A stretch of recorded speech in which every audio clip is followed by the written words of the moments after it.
حضرت جابر بن عبداللہ فرماتے ہیں دیکھو دو شخص بھی اللہ پر اور یوم آخر پر ایمان رکھتا ہو وہ کبھی کسی اجنبی عورت کے ساتھ خلوت میں نہ رہے، ملاقات نہ کرے جس کے ساتھ کہ اس کا کوئی محرم شامل نہ ہو۔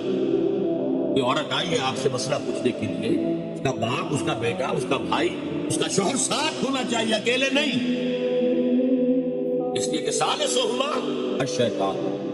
جہاں یہ ایک مرد اور ایک عورت ایک دوسرے کے لیے نامحرم ہے، جب ملیں گے تیسرا وہاں شیطان بن۔ اسی طرح حضرت ابن عباس کی روایت ہے لا یخلون رجل بامرأة الا ومعها ذو محرم ولا تسافر المرأة الا مع ذی محرم۔